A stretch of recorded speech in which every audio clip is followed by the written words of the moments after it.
जय Hind and hello guys, स्वागत है आपका आपके अपने YouTube चैनल ज्ञानदे होस्ट में। एंड इस वीडियो के अंदर आपको बताने वाला हूं IBPS POMT 16th online form 2026 के बारे में कि कैसे आपको फॉर्म फिलअप करना है। गाइस ये वैकेंसी आपकी 6715 पोस्ट पर निकाली गई है एंड इसका डिटेल्ड नोटिफिकेशन भी आ चुका है। इस वीडियो के अंदर आपको बताया जाएगा कि कौन लोग इसमें एलिजिबल है और फिर बताया जाएगा कि कैसे आपको इस फॉर्म को भरना है। तो वीडियो को बिना स्किप किए पूरा देखना है। चलिए शुरू करते हैं।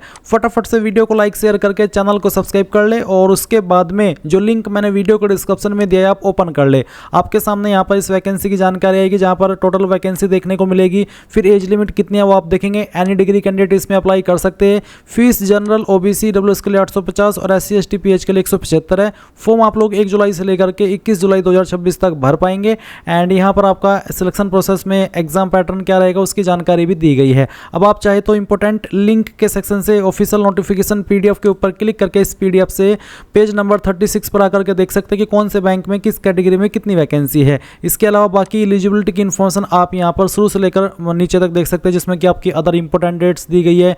फिर आप थोड़ा सा स्क्रॉल करके नीचे आएंगे तो आपको इसमें सैलरी किस तरह से मिलेगी, स्केल ऑफ पे क्या रहेगा उसकी इन्फॉर्मेशन दी गई है। फिर एज लिमिट की इन्फॉर्मेशन आप यहाँ पर वेरीफाई करेंगे।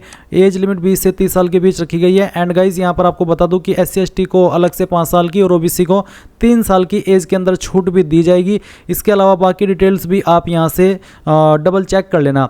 अब अगर आप इसमें अप्लाई करने के लिए एलिजिबल है और आप ये फॉर्म भरना चाहते हैं तो आप फॉर्म कैसे भरेंगे वो जान लीजिए। आप यहीं पर ये जो वीडियो को डिस्क्रिप्शन में लिंक मैंने दिया हुआ है इसी को ओपन करके इंपॉर्टेंट लिंक के सेक्शन से अप्लाई ऑनलाइन लिंक ओपन करेंगे। अब आपके सामने यहाँ पर ये पोर्टल आ जाएगा जहां से आपको फॉर्म को भरना है। यहाँ पर आ जाने के बाद में गाइज सबसे पहले आप click here for new registration इसके ऊपर क्लिक करेंगे। देन आपके सामने इस तरह का इंटरफेस आएगा। अब आपको यहाँ पर सबसे पहले आपका जो भी फर्स्ट नेम है आपके डॉक्यूमेंट के अकॉर्डिंग वो आप यहाँ पर डाल देंगे। एंड आपको यहाँ पर बोला है फर्स्ट नेम के बाद में आपको दोबारा से फर्स्ट नेम डालना है और उसको वेरीफाई कर देना है। इसके बाद यहाँ पर गाइज मिडिल नेम डालेंगे, अगर मिडिल नेम ना हो तो खाली छोड़ देना। फिर आपका जो भी लास्ट नेम है वो आप यहाँ पर डाल देंगे, लास्ट नेम को भी दोबारा डाल करके वेरीफाई कर देंगे। इसके बाद आप यहाँ पर टिक करेंगे कि I confirm that my first and middle name are same as entered in the application form, यानी कि जो यहाँ पर मेरा फर्स्ट नेम है और जो मेरा मिडिल नेम है वो मेरा यहाँ पर सेम है जो कि मैंने यहाँ पर फॉर्म में भरा है। बट गाइज मेरा मिडिल नेम नहीं है इसलिए मेरे सामने ये ऑप्शन एक्टिव नहीं है।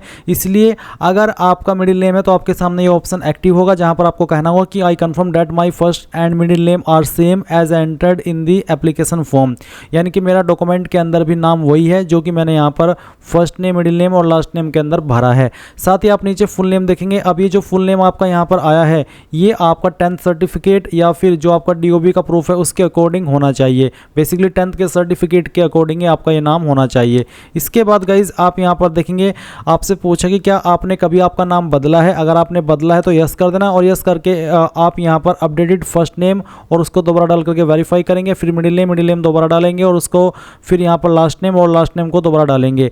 एंड अगर आपने नहीं बदला 10वीं के बाद में नाम तो आप यहाँ पर नो कर देंगे। इसके बाद आप आपका मोबाइल नंबर डालेंगे 10 डिजिट का, उसको दोबारा डाल करके वेरीफाई करेंगे। अल्टरनेटिव नंबर के अंदर कोई आप अपना सेकेंडरी नंबर या लैंडलाइन कोई यूज करते तो उसको यहाँ पर डाल देंगे, नहीं तो आप चाहते हो उस ऑप्शन को खाली छोड़ सकते हैं। फिर पूछा कि I confirm that the mobile number belongs to, ये जो नंबर आप यहाँ पर दिए हो ये आपका है या फिर पेरेंट्स से रिलेटिव, तो मेरा खुद का मैं यहाँ पर सेल्फ सेलेक्ट कर लेता हूँ। अब आप आपका ईमेल आईडी डालेंगे और उसके बाद में @ के बाद डोमेन नेम कौन सा है। जैसे कि मेरी ईमेल आईडी gmail.com पर है तो मैं यहाँ पर gmail.com सेलेक्ट कर लूँगा। आपको भी इसी प्रकार से @ से पहले जो कुछ भी आता है वो ईमेल आईडी में टाइप करना और बाकी आपको फिर अपना डोमेन सेलेक्ट कर लेना है। एंड कंफर्म ईमेल आईडी के अंदर कंप्लीट ईमेल आईडी यहाँ पर आपको डाल देनी है। इसके बाद इस सिक्योरिटी कोड डालेंगे और सभी जानकारी चेक करते हुए सेव एंड नेक्स्ट इसके ऊपर क्लिक करेंगे। इसके बाद गाइज यहाँ पर आपसे पूछा है कंफर्म सबमिशन में कि क्या आप श्योर है और आपकी ये जानकारी जो आपने भरी है वो बिल्कुल सही है, क्योंकि इसके बाद में आप इसमें कोई चेंजेस नहीं कर पाएंगे। तो आप यहाँ से ओके कर दीजिए। ओके करने के बाद आपको यहाँ पर OTP वेरिफिकेशन का पेज देखने को मिलेगा। तो बेसिकली आपको यहाँ पर ये जो कैप्चा कोड नीचे की तरफ देखने को मिल रहा है वो कैप्चा कोड आप आप यहाँ पर डालेंगे और उसके बाद में आप सबसे पहले सेंड OTP मोबाइल के लिए करेंगे। इसके बाद जो भी नंबर आपने यहाँ पर ये भरा है इसके ऊपर आपको एक OTP सेंड किया जाएगा, वो OTP आप यहाँ पर डालिए और वेरीफाई OTP इसके ऊपर क्लिक करके उसको वेरीफाई कर दीजिए। सेम वे में आप यहाँ पर अगेन सिक्योरिटी कोड डालेंगे, सेंड OTP करेंगे, आपकी ईमेल के ऊपर OTP जाएगा और वो भी आप इसी प्रकार से वेरीफाई कर देंगे। जैसे कि मुझे यहाँ पर ईमेल नंबर वाला OTP मिल चुका है, मैं यहाँ पर उसको डाल देता हूँ और वेरीफाई OTP इसके ऊपर क्लिक करता हूँ। आप देख लीजिए ये वेरीफाई हो चुका है। अब मैं यहाँ पर जो ईमेल वाला है इसको भी मैं वेरीफाई कर देता हूं। चलिए हम यहाँ पर इसको डाल देते हैं सिक्योरिटी कोड को और सेंड OTP कर देते हैं। अब आपको आपकी ईमेल के ऊपर OTP सेंड कर दिया है, आप उसको भी इसी प्रकार से डाल करके वेरीफाई कर दीजिए। OTP वेरिफिकेशन हो जाने के बाद में आप यहाँ पर नेक्स्ट इसके ऊपर क्लिक कर देंगे। देन गाइज आपके सामने यहाँ पर आपका रजिस्टर नंबर एंड पासवर्ड होगा, आप इसका स्क्रीनशॉट ले लेना। वैसे ही इन्फॉर्मेशन आपको मैसेज और ईमेल के माध्यम से भी सेंड कर दी जाएगी। अब आप यहाँ पर इसमें नीचे की तरफ आएंगे और जो आपका फोटो है वो अपलोड करेंगे।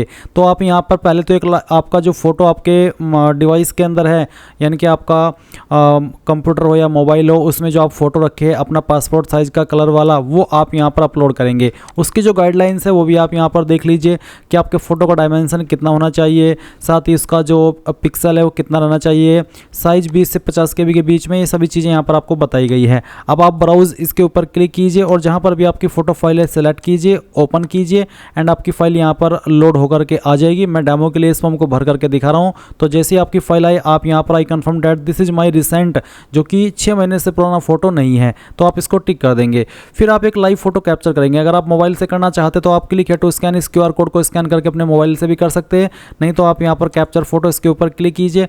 आपका जो कैमरा है वो ऑन हो जाएगा। जैसे आपका कैमरा ऑन हो और आप यहाँ पर इसमें कैमरे में आए तो आपको आपका फ़ोटो कैप्चर कर लेना है, सेव कर देना है। सेव करने के बाद में आपका यहाँ पर कैप्चर्ड फ़ोटो आएगा, उसके बाद में आप यहाँ पर इसको टिक कर देना। अगर गाइज आपका यहाँ पर कैप्चर्ड इमेज इस तरह से आए रिजेक्टेड रीजन में, आपको रीजन बताया जाए कि जैसे कि मैंने जो फोटो यहाँ पर अभी कैप्चर किया तो उसमें आ रहा है कि बैकग्राउंड नोट प्लेन और white, only 60% white, please capture valid photo as per the guidelines, यानी कि जो आपकी गाइडलाइंस है उसके अकॉर्डिंग आप आपका फोटो कैप्चर कीजिए और जो भी यहाँ पर आपको एरर देखने को मिले उसको रेक्टिफाई करके अपना फोटो अगेन कैप्चर कीजिए। फिर आप यहाँ पर आपका सिग्नेचर अपलोड करेंगे, तो आप ब्राउज इसके ऊपर क्लिक कीजिए और जहाँ पर भी आपकी सिग्नेचर की फाइल है वो आपको सिलेक्ट कर लेनी है। सिग्नेचर का साइज 10 से 20 KB के बीच में रहना चाहिए। फाइल सेलेक्ट कीजिए, ओपन कीजिए, आपका जो सिग्नेचर है वो यहाँ पर अपलोड हो जाएगा। फिर आप यहाँ पर टिक करेंगे एंड देन नीचे नेक्स्ट के ऊपर क्लिक कर देंगे। अब यहाँ पर आपके सामने बेसिक डिटेल आएगी आपके फॉर्म की। तो सबसे पहले आपको आपकी कास्ट कैटेगरी सेलेक्ट करनी है, जैसे कि जनरल, EWS, OBC, NCL यानी कि नॉन क्रीमी लेयर, ST या फिर SC, जो भी है आपकी कैटेगरी वो आप सेलेक्ट कर लीजिए। एंड यहाँ पर अगर आप OBC है तो आपको OBC के से संबंधित कुछ इंपॉर्टेंट इंस्ट्रक्शंस दिए गए हैं, तो आप इसको रीड कर लेना। एंड इसके बाद यहाँ पर डिटेल्स ऑफ डिसेबिलिटी में आपको बताना कि क्या विकलांग और आपकी विकलांगता 40% या उससे ज़्यादा है। अगर हाँ तो यस, नहीं तो आप यहाँ पर नो कर देंगे। और फिर आपके सामने ऑप्शन एक्टिव नहीं होंगे, क्योंकि ऑप्शन उन्हीं के सामने एक्टिव होंगे जो कि पर्सन विद डिसेबिलिटी कैटेगरी से आते हैं। ये जो एक सवाल है जो कि आप सभी के सामने एक्टिव होगा, ये है कि are you a person with specified disability covered under the definition of section 2S। तो बेसिकली ये भी विकलांगता से जुड़ा हुआ है, जहाँ पर ये पूछा जाता है कि क्या आपको लिखने में प्रॉब्लम है, आपको उसके लिए स्क्राइब चाहिए। अगर आप ऊपर वाले की दया से बिल्कुल ठीक ठाक है तो आप इसमें नो कर देना। एंड इसके बाद नीचे की तरफ आपको बताना है एक्सपीरियंस। तो आपसे पूछा कि क्या आप एक गवर्नमेंट, क्वासी गवर्नमेंट या फिर public sector undertaking including nationalised bank and financial institutions इनके अंदर काम कर रहे हैं अभी करंटली। अगर हाँ तो यस, नहीं तो आप नो कर देंगे। फिर नीचे एक्स सर्विसमैन डिटेल में बताना कि क्या आप एक्स सर्विसमैन है। अगर हाँ तो यस, नहीं तो यहाँ पर भी आपको नो करना होगा। फिर पूछा कि क्या आप रिलीजियस माइनॉरिटी कम्युनिटी से आते हैं। अगर हाँ तो यस, नहीं तो नो कर देना है। फिर आपको आपका जो, अगर आप आते हैं तो यस करके आपका जो भी रिलीजन है वो सिलेक्ट कर लीजिएगा। इसके बाद नीचे की तरफ पूछा है कि CWE-CRP में have you appeared for the CWE-CRP POMT alert, क्या आपने पहले भी दिया है, आप इसमें अपेयर्ड हुए हैं। अगर हुए हैं तो आप यस कर देना। यस करने पर आपको यहाँ पर बताना है कि आपने कितने अटैम्प्ट्स दिए हैं और साथ ही आपको बताना है कि आपका इसके पहले का अटैम्प्ट कौन सा था, जो भी था आपका लास्ट अटैम्प्ट वो आप सिलेक्ट कर लेंगे। नहीं हुए अपेयर्ड, फ्रेशर है बिल्कुल, तो नो कर देना। फिर नीचे आपको अप्रेंटिसशिप की जानकारी देनी है। आपसे पूछा कि आप ट्रेंड अप्रेंटिस है any of the participating public sector banks या फिर स्टेट बैंक ऑफ इंडिया या फिर एनी अदर BFSI सेक्टर। अगर है एक ट्रेंड अप्रेंटिस आप तो यस कर देना। यस करने पर आपको यहाँ पर उसकी जानकारी देनी होगी, कौन सा बैंक है, टाइम ऑफ पीरियड, ये सब डिटेल्स बतानी होगी। नहीं है तो नो कर दीजिएगा। फिर एक और सवाल पूछा है कि did you you register on national apprenticeship training scheme NATS, यानी कि ये जो पोर्टल है NATS या NAPS का, क्या आप इसके ऊपर अप्रेंटिस में अप्लाई करने से पहले रजिस्टर किए थे? अगर हाँ तो यस, नहीं तो आप नो कर देंगे। अगर आप किए हो रजिस्ट्रेशन इसके ऊपर तो यस करके उसका नंबर डाल देना, नहीं किए हो तो आप नो कर देना। उसके बाद नीचे की तरफ आपको नेशनलिटी अपनी सेलेक्ट कर लेनी है, इंडियन। फिर यहाँ पर आपको स्टेट बतानी है कि कहाँ पर आप आपका जो एग्ज़ाम सेंटर है वो रखना चाहते हैं, तो जो भी रखना चाहते हैं जिस जगह पर उसकी वो स्टेट आप सेलेक्ट कर लीजिए। फिर आपको यहाँ पर जो आपका प्रीलिम एग्ज़ाम है उसकी लोकेशन, या फिर कह लीजिए कि उसका सेंटर आप किस लोकेशन को देना चाहते हैं वो आप सेलेक्ट कर लीजिए। फिर उसके बाद में जो आपका एग्ज़ाम 2 है वो आप कौन से लोकेशन पर देना चाहते हैं। बेसिकली ये आपकी प्रेफरेंस फर्स्ट है और ये आपकी प्रेफरेंस 2 है। इसके बाद आपको मेन एग्ज़ाम की प्रेफरेंस देनी है, जैसे कि मैं यहाँ पर आपको दे करके दिखा रहा हूँ, फर्स्ट, और फिर उसके बाद में यहाँ पर सेकंड। एंड देन नीचे आपसे ID प्रूफ का एक ऑप्शन आएगा जहाँ पर कहा है कि I intend to bring the following ID when appearing for the examination. तो आप इसके ऊपर टिक करके, और यहाँ पर साथ इसका मतलब ये भी है कि I confirm my name on this ID and this application exactly match, यानी कि जो ID मैं यहाँ पर दे रहा हूँ उसमें और जो फॉर्म के अंदर मैंने नाम भरा है उसमें मेरा नाम एग्जैक्टली सेम है। और अब आप यहाँ पर वो ID सेलेक्ट कर लेंगे जिसमें अंदर आपका नाम सेम है और जो आपने फॉर्म के अंदर भरा है। कोई भी एक ID आप इनमें से सिलेक्ट कर लेना। अगर आधार कार्ड तो उसका नंबर डाल देना, या फिर जो भी ID आप सिलेक्ट करें उसी का नंबर आपको ID प्रूफ नंबर में देना है। पर्सनल डिटेल में जो भी आपका डेट ऑफ बर्थ है वो आप सिलेक्ट करेंगे, पहले डे फिर मंथ, और उसके बाद में जो भी ईयर है वो भी आप यहाँ पर सेलेक्ट कर लीजिएगा। उसके बाद में गाइज आपको आपका जेंडर बताना है, मैरिटल स्टेटस बताना है जो भी है, आधार कार्ड का number, I consent for you जो आधार, यहाँ पर अगेन आपको आधार कार्ड का नंबर देना है, पैन कार्ड का नंबर देना है। एंड देन यहाँ पर do you have a twin triplet brother sister, क्या आप जुड़वा तिड़वा या चौथवा भाई बहन है? अगर है तो आपको यहाँ पर यस कर देना है, नहीं तो नो कर देंगे। उसके बाद आपको फादर नेम देना है, मदर नेम देना है। अगर आपकी शादी हो चुकी है तो आपको पति या पत्नी का नाम यहाँ पर स्पाउस नेम के अंदर देना होगा। फादर नेम यहाँ पर आपको दोबारा डाल करके वेरीफाई करना है, मदर नेम दोबारा डाल करके वेरीफाई करना है। उसके बाद में यहाँ पर एक ऑप्शन है, I have declare that my name is the same as my father's और मदर्स नेम, यानी कि अगर आपका नेम इज़ द सेम है, जैसे कि फादर नेम और मदर नेम, अगर आपके सामने ऑप्शन एक्टिव है तो ही आपको उसका आंसर करना, अगर एक्टिव नहीं है तो इसको छोड़ देना, इग्नोर करना। अब आप यहाँ पर प्रेजेंट एड्रेस भरेंगे, तो एड्रेस लाइन 1, 2, 3 के अंदर थोड़ा थोड़ा पार्ट आपके एड्रेस का डाल देना, और उसके बाद में जो आपकी स्टेट है वो सिलेक्ट कर लेना, डिस्ट्रिक्ट कौन सी है वो डिस्ट्रिक्ट आपको सिलेक्ट कर लेनी है, और अपना पिन कोड भी यहाँ पर आपको डाल देना है। फिर पूछा कि आपका परमानेंट एड्रेस और प्रेजेंट एड्रेस सेम है, अगर सेम है तो इसके ऊपर टिक कर दीजिएगा, सेम नहीं है तो अनटिक करके अलग से अपना परमानेंट एड्रेस भर देना। फिर किस एड्रेस के ऊपर आप अपनी एप्लीकेशन फीस की GST इनवॉइसिंग यानी कि जो स्लिप मिलती है पेमेंट करने के बाद में वो भिजवाना चाहते हैं वो सिलेक्ट कर ले। अब आप नीचे आएंगे और सेव नेक्स्ट के ऊपर क्लिक करेंगे। गाइज यहाँ पर जो आगे का प्रोसेस मैं आपको बता रहा हूँ ये मैंने अभी रिकॉर्डिंग की, तो उसके बाद में जब मैंने रिकॉर्डिंग को चेक किया तो कुछ पार्ट का जो ऑडियो है वो ख़राब हो गया। इस वजह से मैं यहाँ पर अगेन स्क्रीन रिकॉर्डिंग से अपनी ही डिटेल्स आपको बोल करके समझा रहा हूं ताकि आपको अच्छे से समझ आ सके।